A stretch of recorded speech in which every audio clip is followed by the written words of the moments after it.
Good morning students. B part second के अंदर हम पढ़ रहे हैं फर्स्ट पेपर और इसके अंदर जो टॉपिक चल रहा है वो हमारा अमेरिकी संविधान।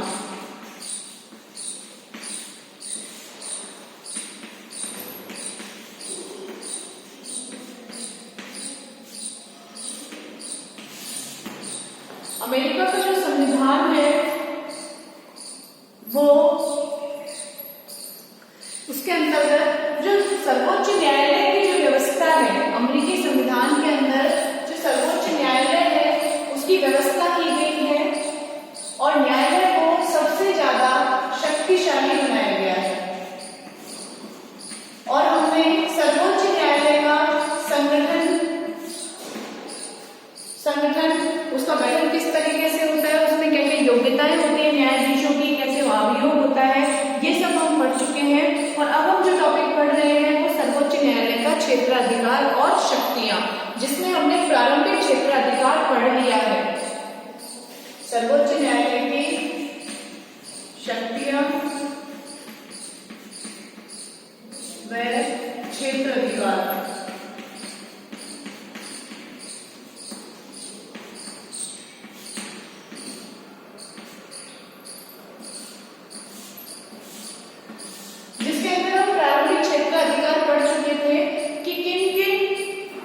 विवादों में प्रारंभिक रूप से सर्वोच्च न्यायालय के अंदर ही अपील की जाती है। दूसरा है अपीलीय क्षेत्राधिकार।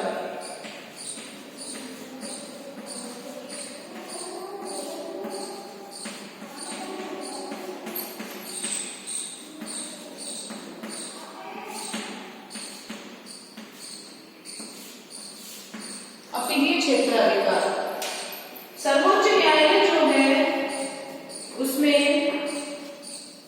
जो भी व्यवस्थाएं की गई है, सर्वोच्च न्यायालय की जो भी व्यवस्थाएं हैं वो अमेरिका के अंदर न्याय प्रदान करने के लिए की गई है। और इसकी योग्यताओं के बारे में संविधान के अंदर कुछ बताया नहीं गया है स्पष्ट रूप से, लेकिन फिर भी सर्वोच्च न्यायालय में उन व्यक्तियों को ही नियुक्त किया जाता है जो सार्वजनिक रूप से परामर्शदाता रह चुके हैं, प्रशासकीय अभिकरणों के या फिर जाति प्राप्त वकील हैं। तो इस तरह से सर्वोच्च न्यायालय की जो शक्ति और क्षेत्राधिकार है वो इतनी अधिक है जितनी दुनिया में किसी न्यायालय ने बहुत ही कम प्रयुक्त की है जितनी अमेरिका में की है, क्योंकि वहां पर न्यायिक पुनरावलोकन की भी व्यवस्था है। पुनर्निरीक्षण जो है, जुडिशियल रिव्यू, वो भी अमेरिका में होता है। तो हम पढ़ रहे हैं अपीलीय क्षेत्राधिकार। तो सर्वोच्च न्यायालय का दूसरा न्याय क्षेत्र जो है वो अपील संबंधी है।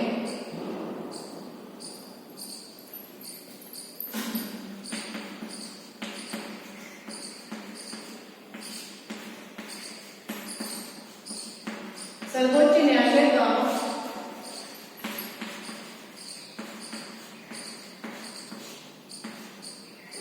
दूसरा न्याय क्षेत्र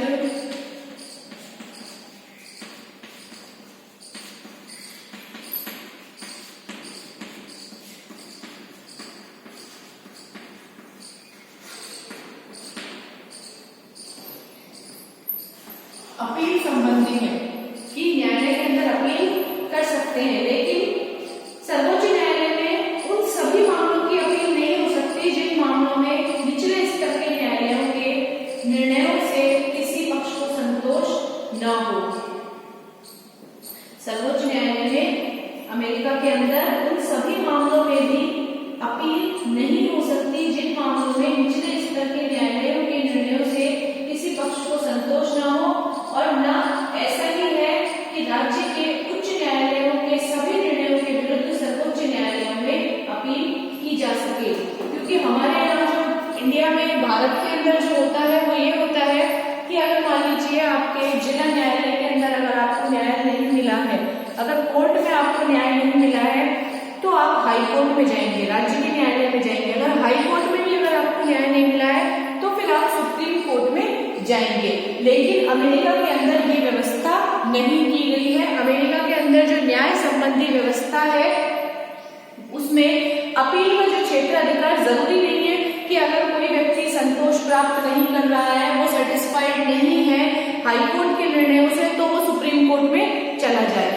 अमेरिका के अंदर ये कोई रूल नहीं है। अमेरिकी सर्वोच्च न्यायालय में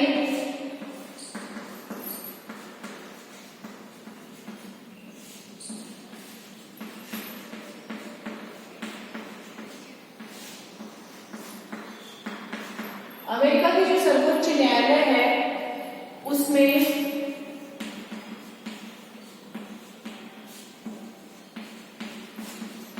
उन सभी विवादों की या मामलों की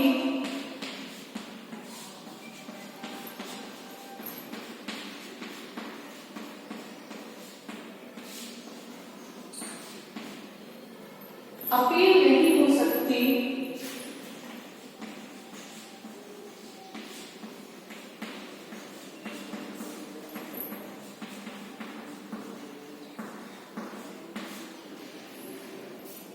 उन सभी विवादों या मामलों की अपील नहीं हो सकती है जिन मामलों में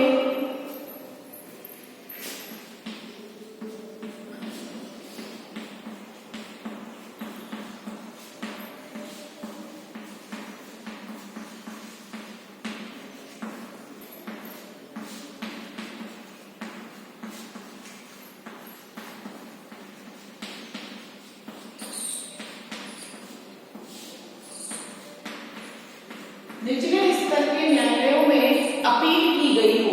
जो नीचे के स्तर के न्यायालय हैं उनमें अपील की गई हो और किसी पक्ष को संतोष प्राप्त नहीं हुआ हो।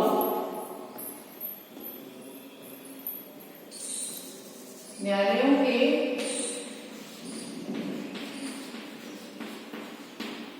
निर्णयों से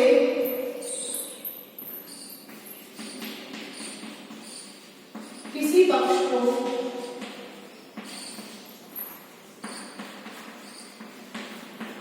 संतोष यानी सेटिस्फैक्शन नहीं मिला हो, उसे संतोष नहीं मिला हो,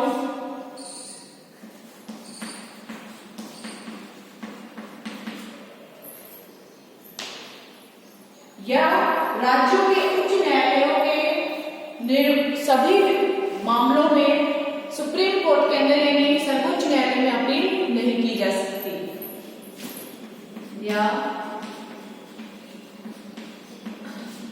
राज्यों के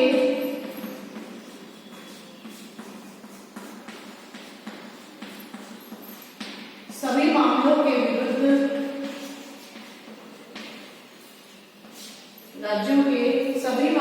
विरुद्ध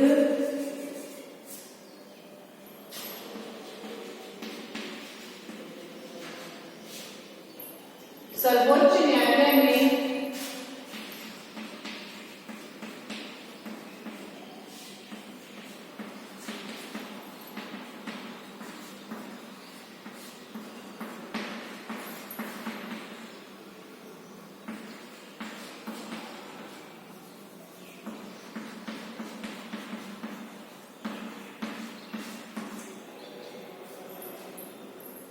अपील नहीं की जा सकती।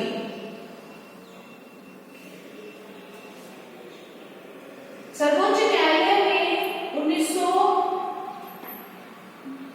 न्यायालय के 1925 के अधिनियम के द्वारा जो कांग्रेस है अमेरिका की यानी संसद जो है उसने अपील का क्षेत्र अधिकार जो है वो निम्न विषयों तक ही सीमित कर दिया है,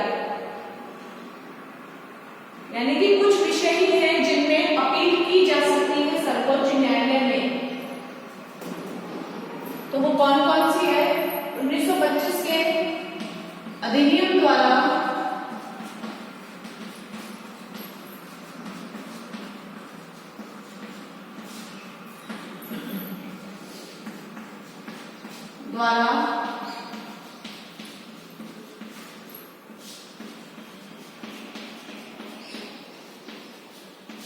सर्वोच्च न्यायालय का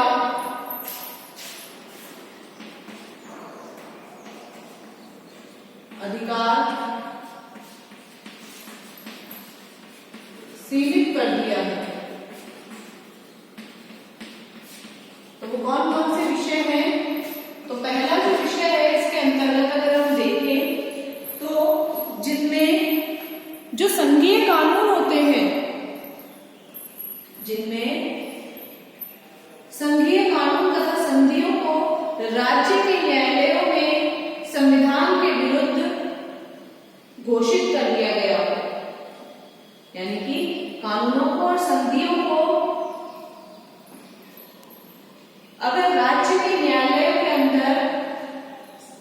संविधान के विरुद्ध घोषित कर दिया है तो फिर अपील की जा सकती है कहां पर?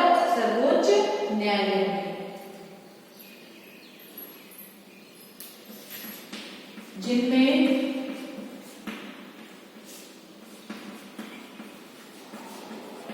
संघीय कानून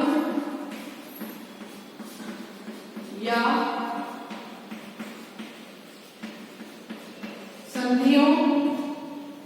संघीय कानून या संधियों को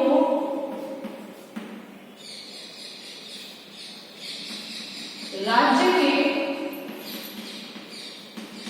न्यायालयों द्वारा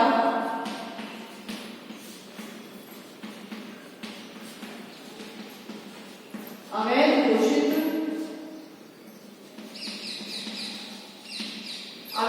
कर दिया या फिर उनको निरस्त कर दिया हो, गलत कर दिया हो, या फिर संविधान के विरुद्ध घोषित कर दिया गया द्वारा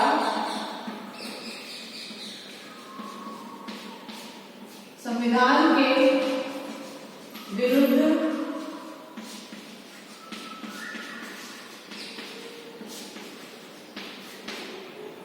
घोषित कर दिया हो।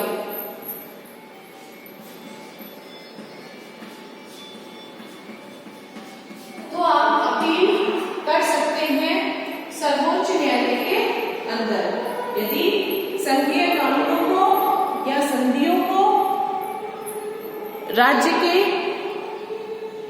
न्यायालयों के द्वारा अवैध घोषित कर दिया हो या संविधान के विरुद्ध घोषित कर दिया गया हो तो अपील की जा सकती है अपीलीय सर्वोच्च न्यायालय के अंदर। नोट कर लीजिए आप इसे। इसके अलावा जो दूसरा है उसमें है कि जिनमें राज्य के किसी कानून को किसी संघीय न्यायालय में संघ के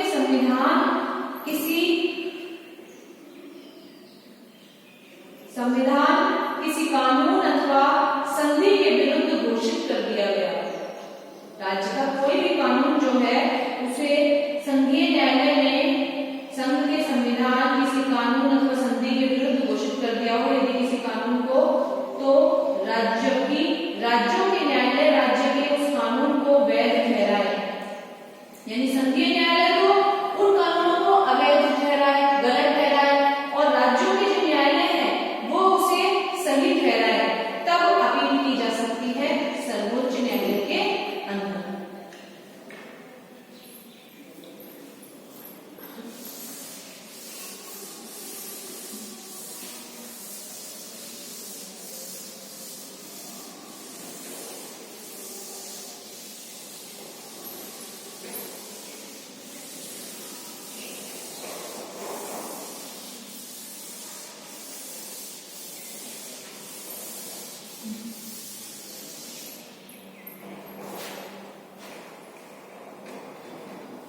जिनमें राज्य के किसी कानून को दूसरा है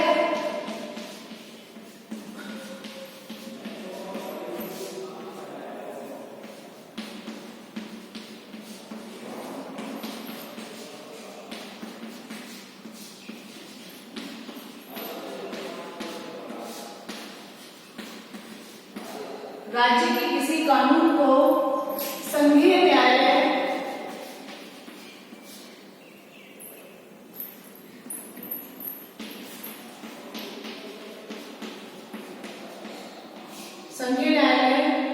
संविधान के विरुद्ध माने या संघीय न्यायालय में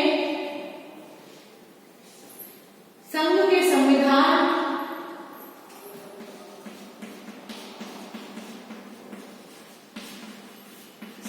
संविधान या कानून या संधि को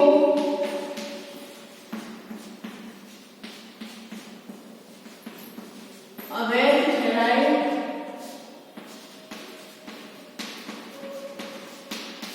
व राज्यों के न्यायालय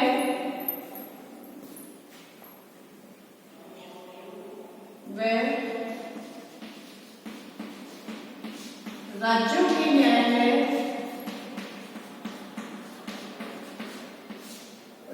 न्यायालय उसे सही ठहराए, यानी कि वैध ठहराए। राज्यों के न्यायालय उस कानून को वैध ठहराए तो अपील की जा सकती है सर्वोच्च न्यायालय के अंदर।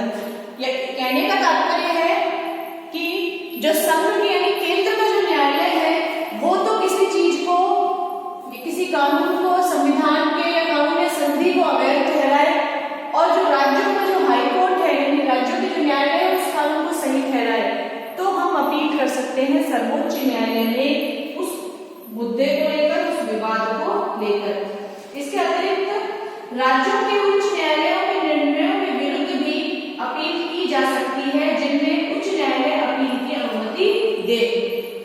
इसके अलावा आप हाई कोर्ट के जितने भी डिसीजंस हैं, निर्णय हैं हाई कोर्ट के, उच्च न्यायालयों के, आप उनके विरुद्ध भी अपील कर सकते हैं सर्वोच्च न्यायालय में, लेकिन आपको पहले परमिशन लेनी होगी, अनुमति लेनी होगी उच्च न्यायालय की, राज्यों के उच्च न्यायालय की। इसके अतिरिक्त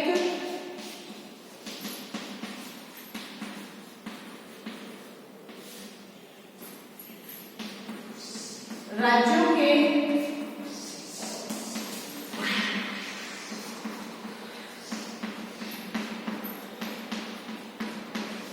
उच्च न्यायालयों के विरुद्ध भी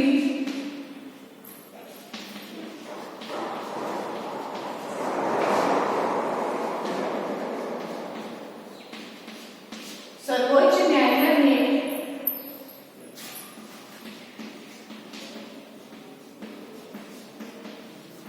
अपील की जा सकती है।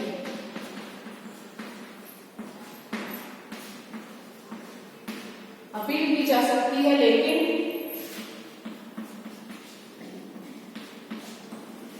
इसके लिए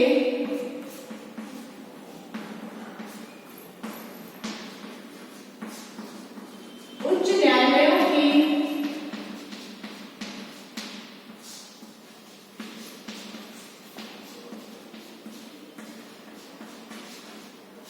अनुमति आवश्यक है।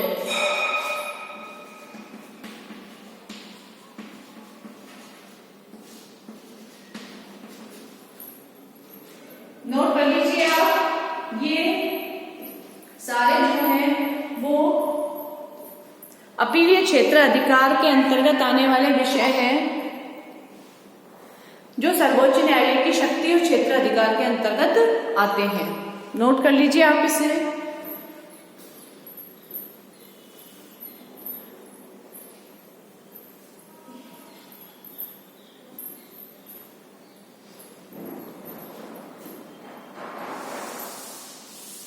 इसके अलावा अन्य 3 और इसके क्षेत्र अधिकार के अंतर्गत आने वाले विषय हैं सर्वोच्च न्यायालय के, जो प्रमुख रूप से महत्वपूर्ण है, जिसके अंदर तीसरा है न्यायिक पुनर्निरीक्षण का अधिकार। न्यायिक पुनरावलोकन या न्यायिक पुनर्निरीक्षण का अधिकार, और ये आप सभी जानते हैं कि न्यायिक पुनर्निरीक्षण क्या है। जुडिशियल रिव्यू जो है, ये मैं आपको जब भारत का संविधान पढ़ाया है तब मैं आपको पढ़ा चुकी हूँ। जो न्यायिक पुनर्निरीक्षण है, न्यायिक पुनरावलोकन है, वो सर्वोच्च न्यायालय की वो व्यवस्था है जिसके अंतर्गत कोई भी कानून जिसे संसद या व्यवस्थापिका के द्वारा बनाया जाता है, कार्यपालिका के द्वारा लागू किया जाता है, वो ठीक तरीके से बना है या नहीं, इसके पुनरावलोकन की जो जांच है वो न्यायालय के द्वारा की जाती है कि कहीं वो कानून मानवों के अधिकारों का हनन तो नहीं कर रहा है। यही न्यायिक पुनरावलोकन और न्यायिक पुनर्निरीक्षण की व्यवस्था है। तो तीसरा है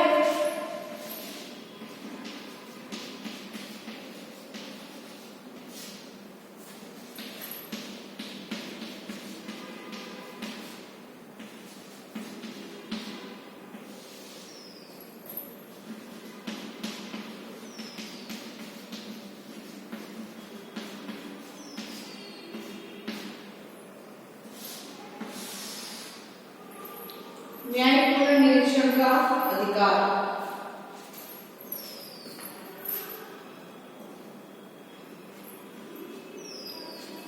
इसके अंतर्गत है सर्वोच्च न्यायालय का ये सबसे महत्वपूर्ण अधिकार है न्यायिक निरीक्षण का, और इस अधिकार के अंतर्गत सर्वोच्च न्यायालय जो है वो कांग्रेस, संघीय कांग्रेस तथा राज्यों के विधानमंडलों के द्वारा जो भी कानून बनाए जाते हैं, विधियां हैं, उनकी संवैधानिकता पर विचार करता है तथा उन्हें वैध या अवैध घोषित करता है। लिख लीजिए, इस अधिकार के अंतर्गत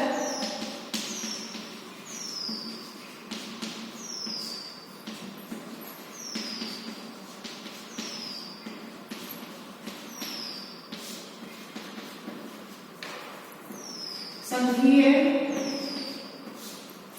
कांग्रेस व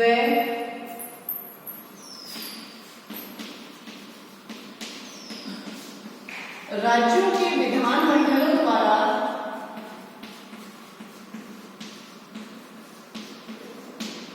यहां पर राज्यों के विधानमंडल इसीलिए बोला है क्योंकि अमेरिका के अंदर कांग्रेस यानी संसद अलग कानून बनाती है, केंद्र की अलग है व्यवस्था शक्ति पृथक्करण के सिद्धांत के अंतर्गत, और वहां पर जो कानून है वो राज्यों के अंदर अलग बनाए जाते हैं, राज्यों के अलग अलग संविधान होते हैं।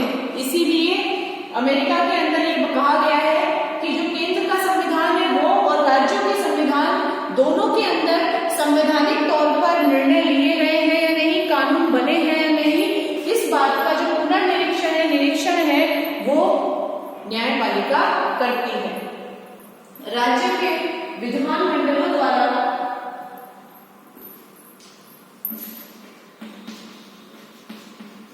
द्वारा बनाई गई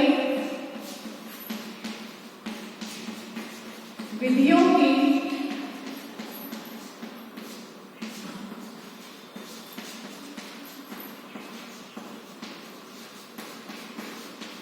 संवैधानिकता की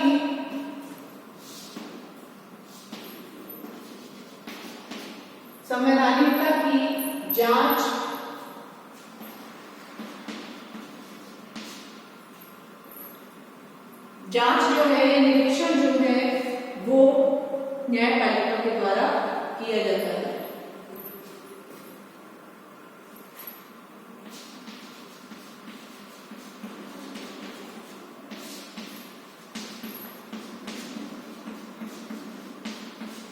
न्यायालय द्वारा होता है और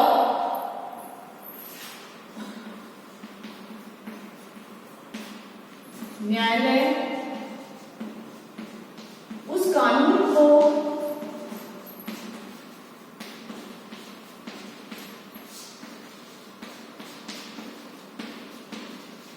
वैध या अवैध घोषित करता है।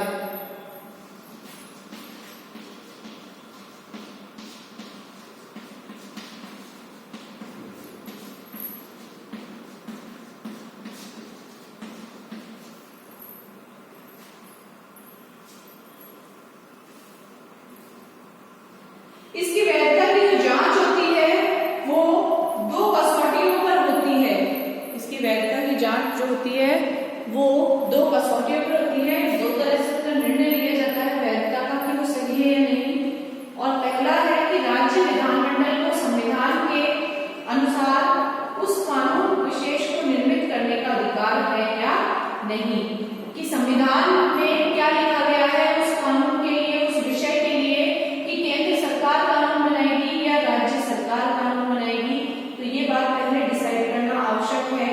और दूसरा ये है कि कानून जो है वो विधि की उचित प्रक्रिया के द्वारा बनाया गया है या नहीं। तो वैधता की जांच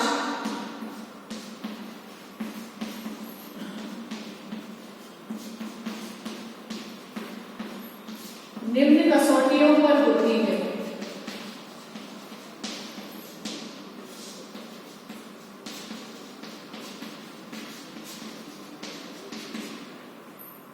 पहला है इसमें कि कानून जो है वो संविधान की उचित प्रक्रिया के आधार पर बने हैं नहीं। कानून विधि की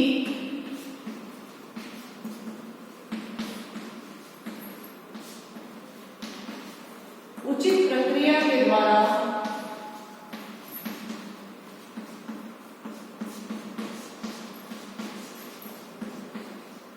निर्मित है या नहीं। एक तो ये कसौटी हो गई, और दूसरा जो है कि जो कानून बना रहा है राज्य, संविधान में ये लिखा है नहीं कि वो कानून राज्य के द्वारा बनाया जाएगा या नहीं, उसको अधिकार है या नहीं।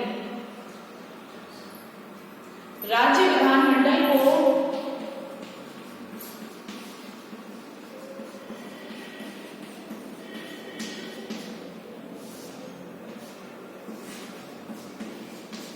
संविधान के द्वारा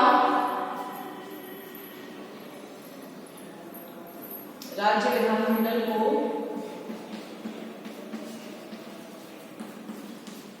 संविधान के अनुसार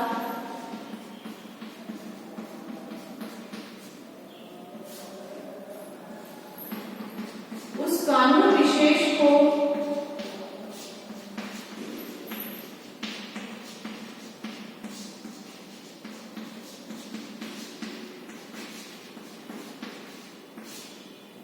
निर्मित करने का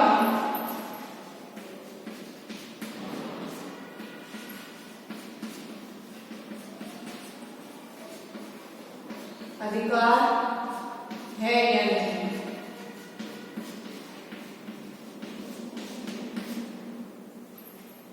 तो इस तरह से जो कानून है उसके निर्माण का जो अधिकार है वो उस राज्य को है या नहीं, संविधान के अनुसार इस बात की जांच जो है वो भी की जाती है। तो इस तरह से सर्वोच्च न्यायालय की जो शक्तियां हैं, जो क्षेत्र अधिकार है, वो अमेरिका के अंदर बहुत ज्यादा है। और मुनरो जो है, जो विचार मुनरो है, उन्होंने भी कहा है कि अमेरिका के सर्वोच्च न्यायालय की जो शक्ति है वो इतनी ज्यादा है, इतनी अधिक है, जितनी दुनिया के किसी भी न्यायालय ने बहुत ही कम प्रयुक्त की है। यानी कि अमेरिकी संविधान के अनुसार जो न्यायालय है वो इतना ज्यादा शक्तिशाली है कि दुनिया का जो दूसरा न्यायालय है उतनी शक्तियां तो उसे प्राप्त भी नहीं है, प्रयुक्त भी नहीं की गई है संविधान के अनुसार। तो ये हमने पढ़ा है न्यायिक पुनर्निरीक्षण का अधिकार। क्योंकि आपको पता है कि अमेरिका के अंदर जो कांग्रेस है यानी संघ है उसका अलग संविधान है और राज्यों के अपने अलग संविधान है। तो शक्ति पृथक्करण के सिद्धांत के अंतर्गत राज्यों को कुछ अधिकार दिए गए हैं कानून निर्माण के, संविधान निर्माण के, अपने संविधान में संशोधन करने के। तो उसके अकॉर्डिंग जो है वो सही तरीके से कानून बनाए गए या नहीं राज्यों में, या फिर केंद्र में जो कांग्रेस है, संसद है, उसने बनाया है या नहीं, या राज्यों के विधानमंडलों ने बनाए हैं या नहीं, इस बात की जांच जो है वो न्यायालय के द्वारा की जाती है। और न्यायालय उसकी जांच करके, निरीक्षण करके इस बात को पुष्ट करता है, बताता है कि वो जो कानून बना है वो वैध है या अवैध है, वो ठीक तरीके से बना है या नहीं बना है। और उसकी वैधता की जो जांच है वो दो तरह से होती है, दो नियम है उसके। पहला है कि कानून जो है वो विधि की उचित प्रक्रिया के आधार पर बना है या नहीं, यानी जो संविधान में लिखा है उस अकॉर्डिंग उस कानून का निर्माण हुआ है या नहीं। और दूसरा कि राज्य विधानमंडल को संविधान में ये अधिकार दिया है या नहीं कि आप इस कानून को बना सकते हैं, ये कानून आपके अधिकार क्षेत्र में आता है। तो ये दोनों जो कसौटियां हैं ये कानून निर्माण के संबंध में है। और न्यायिक पुनर्निरीक्षण का जो अधिकार है वो अमेरिकी सर्वोच्च न्यायालय की जो शक्तियां हैं और जो क्षेत्र अधिकार है उसको और ज्यादा विस्तृत कर देता है, उसको बड़ा कर देता है।